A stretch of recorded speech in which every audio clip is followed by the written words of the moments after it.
let's talk a bit about formatting your resume. So there are actually, if you look up resume formats or best looking resume or best looking CV, you're going to get a lot of examples of resumes and CV styles out there. My personal idea is that it should be clean, concise, and easy to read and look professional. So as long as your format does those things, then you're in the clear.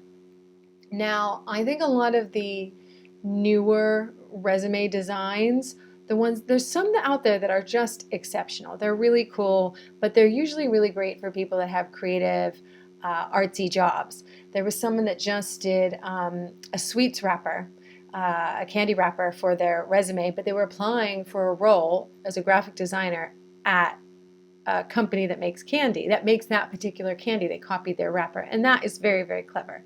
However, for someone that's looking for an admin and assistant role, I don't really think it's the time to be playing around too much with format. It's enough stress to just get the right information on there. So I highly recommend just having a pretty traditional looking format. You can play around with some contemporary fonts and spacing, making sure it's just clean, concise, easy to read. Now, in that format, make sure that this is an old newspaper rule that put the most important information above the fold. So when you think about an actual newspaper folded in half, the most important headlines of the day are above the fold. So that is your name, how they can contact you. I personally like, which you'll see in the course book, that I like having a reference right at the top. So I take one of my LinkedIn references and I put it right at the top, and I can change that and tailor that depending on the job that I'm applying for.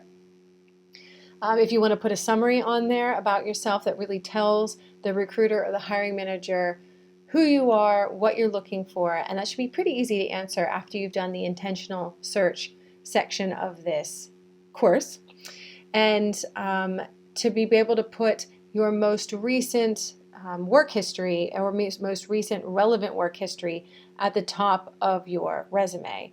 Now, I also believe that as you go down your resume, that what you put for each role can get smaller and smaller.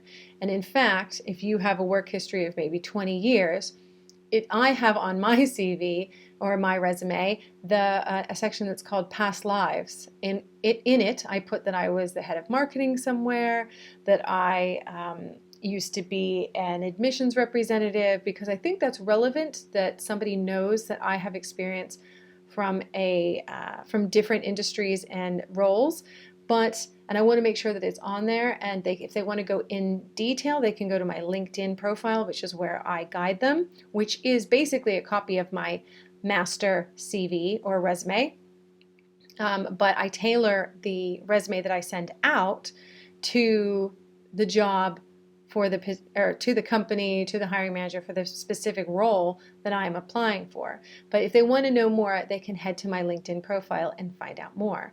Now, like I said, as you go down your resume, you can put less relevant information. Now, if you are someone who doesn't have much experience, you're just coming out of schooling, or you're kind of flipping your career around, maybe the most relevant information is that you have a really great degree. And so it makes sense to have your education at the top. If you're someone that's been doing this for a long time, you're a seasoned assistant or admin, that part now can move lower down because it's not as relevant, it's not as important. It's nice to have whatever your last schooling was, any training that you've done, any certificates.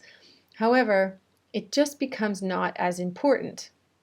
So think about what you want to have above the fold and below the fold.